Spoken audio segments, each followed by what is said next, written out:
If you watch anime a lot, you get used to some things. Fight scenes that take way too long because the characters won't stop talking. Or fights that only take up 10 seconds that leave you wanting a whole lot more. The reasons behind those two things are pretty simple. That's just how the manga was written, and you read a lot faster than an anime plays out, so you don't really notice. And two, it's difficult for non-animators to understand the lengths one has to go to make a fight scene look cool. And that can be difficult because there's a lot of guesswork going into making a manga panel into an anime scene. You have to fill in the blank between two still images, which can sometimes be difficult. Even for anime without a manga as a base, there's only so many ways you can turn the pictures into action without it all looking the same. However, sometimes a masterclass level fight scene comes out, and I'm going to be talking about one of those today, the Jujutsu Kaisen Season 2 bathroom fight scene.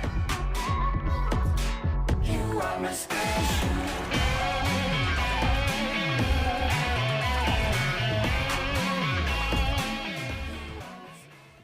Definitely go watch Jujutsu Kaisen Season 2 if you haven't. It keeps up the quality of the first season and definitely doesn't lose any steam. And that certainly goes for what I'm talking about in this video. Today I'm going to be honing in on a particular fight scene and its close quarter combat that was astounding on all levels. To get to that close quarter segment, Itadori leads Chozo into a bathroom he just destroyed. The idea behind doing so is the sprinkling water going everywhere is going to hinder Chozo's blood technique, which is almost unbeatable in Itadori's current state. Once Chozo can't use his projectiles, or at least it looks like he can't, Itadori says some cold lines and gets to work on beating his ass.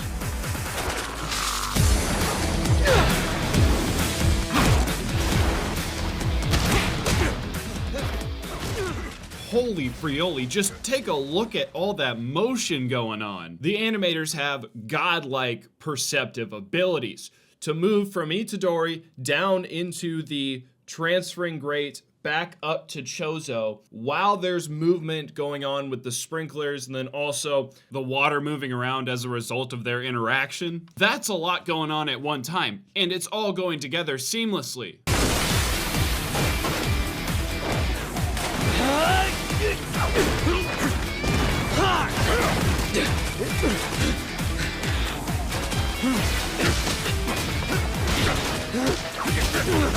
I'm about to spew some heresy. The back and forth striking of these two combatants was far more impressive than the legendary moments in Cowboy Bebop when Spike Spiegel was making people look like straight up NPCs. I love Cowboy Bebop. I don't say that lightly, but it's hard to argue with Itadori's karate moves here.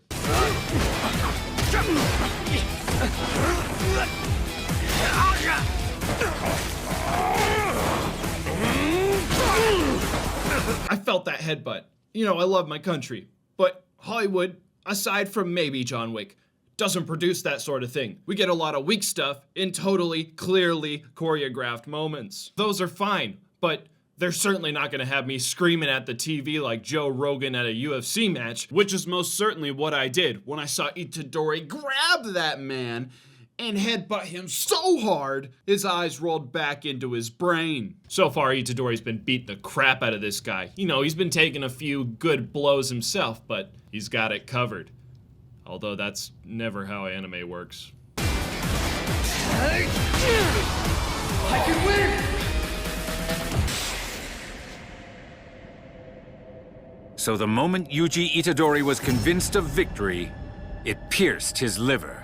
That son of a bitch. He did the classic, oh, you thought you overpowered me, but this guy saved up one projectile just so he could blast a hole through Itadori's liver. It hurts to get punched in the side. Now, imagine something punching a hole through you, and now you have no liver. Ouch. Itadori's kinda screwed up and on the verge of death. What's he gonna do? Even if I die, I'm taking this guy out. When did they make Yuji Itadori a stone cold badass? I feel like I missed that. What's wrong? Itadori's ready to go out in style. However, Chozo's got another thing up his sleeve. Technically, it's under his skin. He uses his blood technique to, like, supercharge his hand. I'm sure there's a better way to describe it, but it's not coming to mind right now, so super hand karate chop maneuver engaged. I'm ready.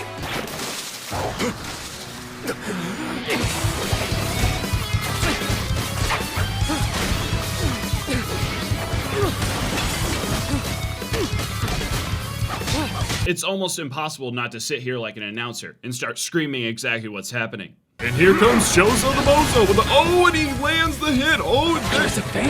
my goodness, folks. He threw a grenade at him.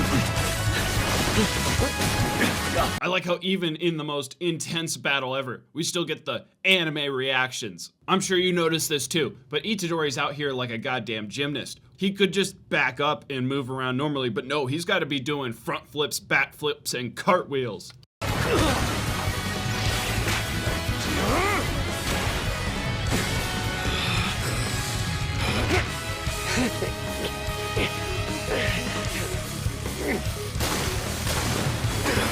The blood splatter on Chozo's face and the use of red in the splash is just so expertly done. Have you ever gotten thrown through a wall of bathroom stalls? Me neither.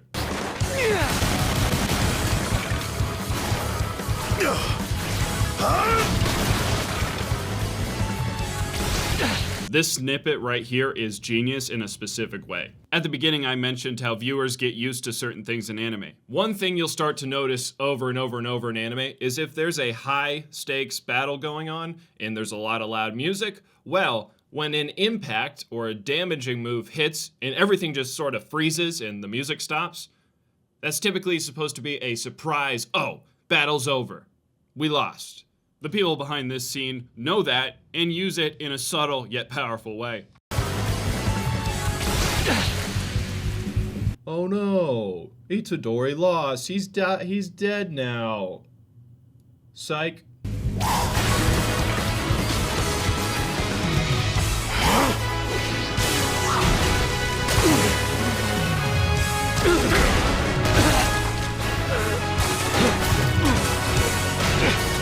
I love the way anime conveys action and emotion. We can feel Itadori's relentless determination to get the job done. You're about to see some of the best unorthodox animation of all time.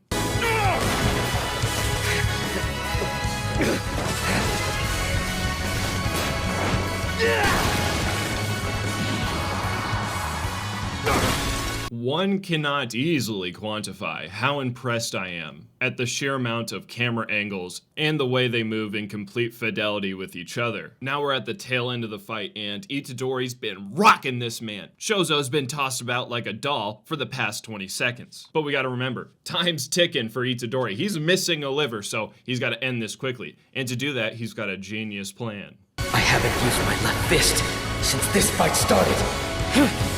He probably believes I can't use it anymore. Don't look. He blocks out Chozo's eyes like, no, you can't see what I'm doing.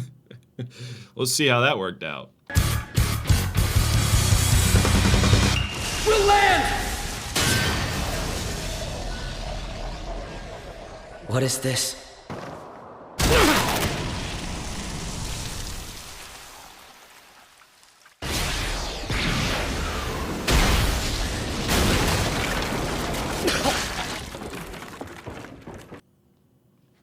You tried your best, boy. I feel no sympathy. Yeah, Itadori got totally clapped and now Chozo's walking up to finish him off. He stops just short though, as something odd happens. He's bombarded by false memories of Itadori being his brother. It's so random. Chozo is so stunned by it, he just walks away. So this whole debacle is ending in a draw. After all that, we're just left hanging. I think we can let that slide. Everything else was a 10 out of 10. The music, the animation, and especially how unique the fight was. All those three things, they pile together into something very special, and that's why I talked about it today. Thank you so much for watching. I've been your American Otaku. This, of course, has been my co-host, 02, and I'll catch you next time.